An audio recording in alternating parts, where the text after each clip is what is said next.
Go to any motorcycle subreddit, any Facebook group, any YouTube comment section. Ask, what bike should I get as a beginner? And I guarantee within 10 minutes, you will see the same thing. Just get a Honda. Stay under 400cc. Ninja 300, end of discussion. 100 upvotes later. And suddenly, that's not just advice anymore. That's the answer, the standard, the law. And nobody asked your single thing about yourself. This is what I want to dig into today. Not which bike is actually better, not whether the Honda crowd is right or wrong, but why we were so drawn to definitive answers in the first place, and what we were actually losing when we follow them. Because here's what's really happening in motorcycle communities. And honestly, in most communities online, the space is relatively small, which means information doesn't spread. It concentrates. The same opinion gets recycled across every platform, every comment section,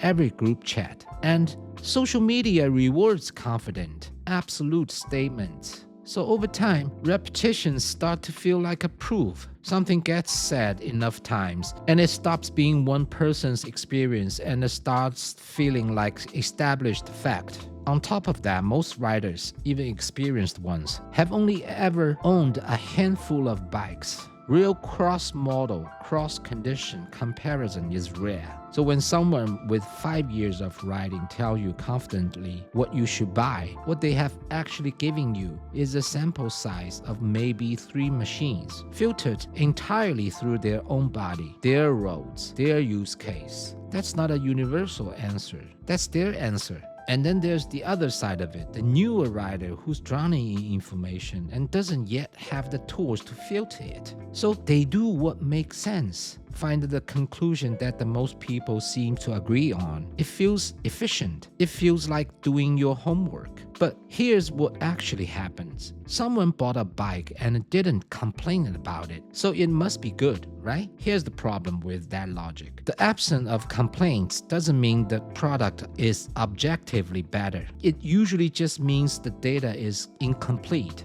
You are making a decision based on a sample that was never representative of your situation to begin with. And what's the real issue with standard answers? Not that they were always wrong. Sometimes they were generally useful as a starting point, but there's difference between a useful guideline and a universal rule.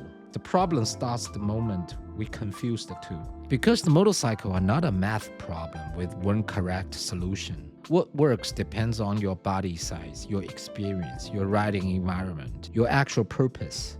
And honestly, your personal tolerance of discomfort and risk. Change any one of those variables, and the right answer changes with it. When we flatten all that into a single conclusion, we stop asking what actually fits us and start asking what we were supposed to do. The only thing that genuinely apply to everyone are the non-negotiables. Wear a helmet, don't ride impaired. That's about it. Everything else is yours to figure out. So the next time someone gives you a definitive answer without asking you anything about yourself first, take it for what it is. It might be useful information. It might save you some time, but it's not your answer. It's theirs, from their situation, at their point in their riding life, on their roads. The only way to find your answer is to ride. Pay attention to what actually feels right for you, and be honest enough to admit when something isn't working, even if 1,000 people on the internet told you it should. No standard answer can replace that. And the sooner you stop looking for one,